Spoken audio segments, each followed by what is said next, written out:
Olá pessoas, bem-vindos aqui à aula 7 do mini curso de IPv6, penúltima aula. A gente vai falar aqui de multicast. Então o endereço multicast é quando a gente quer se associar a algum grupo, né, para a gente mandar um tráfego para um determinado grupo. Então no IPv6 a gente também tem endereços multicast, assim como no IPv4. A diferença é que no IPv6 o multicast é muito mais utilizado que no IPv4. Então a gente tem aqui, por exemplo, um endereço multicast que representa todos os servidores DHCP da rede. Então começou com FF05, 2.2.1, 2.3. Esse endereço multicast é um endereço especial que identifica todo servidor DHCP na minha rede. Então, se eu tenho um servidor DHCP V6 na minha rede, ele vai responder por esse endereço. Então, todo servidor DHCP está associado a esse grupo multicast. Aqui a gente tem o endereço FF02.2.2.1, é um endereço especial IPv6, que significa que todo dispositivo com IPv6 habilitado vai estar associado a esse endereço. Aqui a gente tem, por exemplo, o FF02.2.2.2, significa que todo dispositivo que tem capacidade de fazer roteamento, que roteia pacotes de uma rede para outra, ele vai responder nesse grupo multicast aqui. Então, o mesmo dispositivo ele pode ter vários endereços multicast IPv6, então ele pode pertencer a diversos grupos multicast IPv6. Então a primeira coisa a gente tem que começar a analisar como é que funciona esse endereço aqui, mas a primeira coisa a gente tem que conseguir enxergar como que esse endereço é escrito. Então ele tem aqui os primeiros 8 bits, ele sempre vai ser ativo, então os primeiros 8 bits sempre vão ser 1, isso significa que vai começar com FF, todo o endereço multicast IPv6 começa com FF, depois a gente tem um caractere ali, 4 bits para fazer flag, então o flag que quando é 0 significa que foi assinado pela IANA, né? Foi assinalado pela IANA, então quer dizer que é um endereço conhecido e ele é reservado pela IANA para determinada função. O FF02, por exemplo, 2.2.1 é um endereço que identifica todos os dispositivos IPv6, igual eu falei para vocês. E se tem aqui o 1, quer dizer que é um endereço não permanente, que é utilizado para aplicações internas, por exemplo. Então FF0 quer dizer que é um endereço permanente reservado pela IANA, e se for 1, quer dizer que é uma aplicação específica dentro daquela empresa, por exemplo, que está utilizando o multicast. Eu tenho aqui agora o caractere que identifica o escopo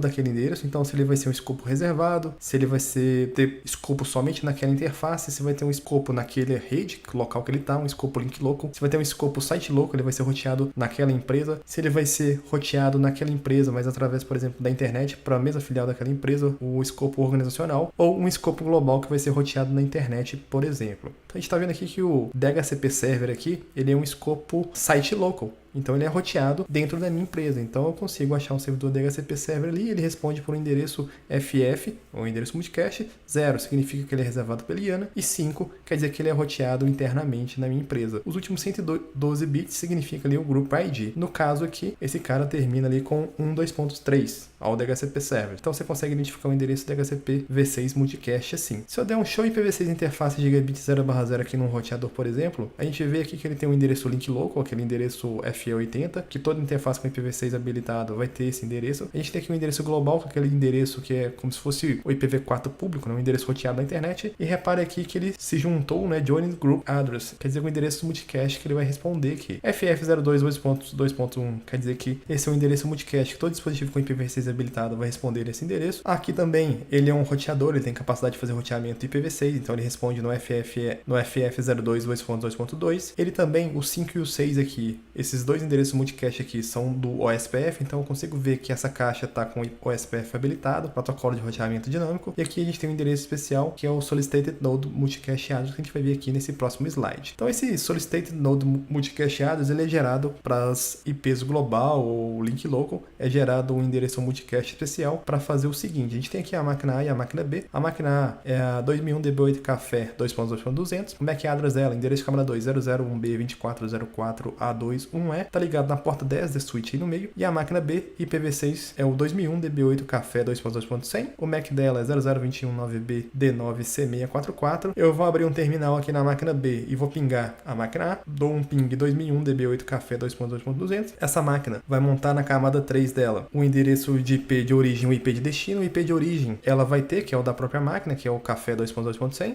e o IP de destino, que eu quero pingar, o IPv6 de destino, é o Café 200. Então eu sei o IPv6 do PCA, mas qual é o MAC dele? Eu sei o IPv6 do PCA porque eu passei por parâmetro no comando ping, só que eu não sei o endereço MAC dele. Então não tem como construir a camada 2, porque eu só tenho o MAC de origem, eu preciso do MAC de destino. No IPv4 você mandaria um ARP request, um broadcast camada 2, e conseguiria alcançar a máquina A. No IPv6 não tem ARP, tem o Neighborhood Discovery Protocol aqui, ele vai mandar um Neighborhood Solicitation. Então o target IPv6 address vai ser o global address do PCA, que é o 2001 DB8 Café 2.2.200, só que no cabeçalho de camada 3, o IP de destino que ele vai colocar vai ser esse endereço endereço especial chamado Solicited Node Multicast, então ele não usa o global como destino aqui para o Neighborhood Solicitation, ele vai mandar aqui o endereço Solicited Node que é gerado sempre com ff02.2.1, 2.ff, então sempre vai ser esses primeiros caracteres aqui, ff02.2.1, e os últimos 20 bits vão ser igualzinhos ali do Global Address do PCA, que é o 00 final 200. Então sempre vai montar o MAC Address de destino, ele vai gerar um MAC aqui, que também vai ser um MAC Address de multicast, porque eu quero ter um ganho com relação ao IPv4, eu não quero planar para todas as máquinas da rede, só para quem tiver associado a esse grupo multicast do Solicited Node Multicast Address aqui, e vai gerar um MAC Address aqui também de camada 2, que é o 33 FF000200.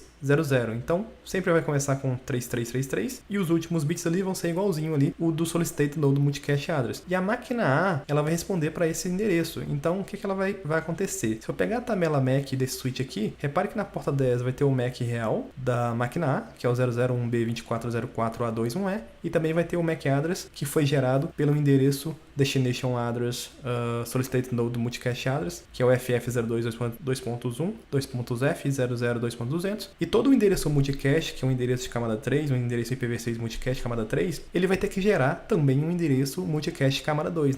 Não adianta eu ter somente um endereço multicast camada 3 se na camada 2 é tratado com broadcast. Eu vou ter tráfego ali também que eu não quero. Então o que aconteceu aqui foi exatamente isso. Eu tenho um endereço de multicast camada 3 e foi gerado a partir desse endereço multicast camada 3 o endereço MAC para ser associado na porta do switch. Assim, quando o Neighborhood Solicitation enviar o pacote aqui nesse switch, somente quem tiver associado nessa porta no grupo multicast vai receber esse tráfego, e não toda a rede. A máquina vai responder, opa, eu sou o PCA, segue aí o meu MAC. Ele vai mandar o Neighborhood Advertisement, essa mensagem vai chegar aqui no PCB e ele vai armazenar o endereço de camada 3, a associação de camada 3 para camada 2, no Neighborhood Cache. Então a mesma coisa do ARP Cache aqui, mas chama Neighborhood Cache. Então o ganho que a gente tem com relação ao ARP é que o ARP funciona através de broadcast, e todas as máquinas que estão nessa mesma rede vão ter que subir isso para ser processado nas suas placas de rede nas camadas superiores. A máquina vai ficar ocupada ali um período de tempo analisando esses ARPs. No IPv6 a gente não tem isso. Como ele trabalha com multicast, somente as máquinas que estão endereçadas para receber aquele tipo de tráfego vão receber e processar aquele frame,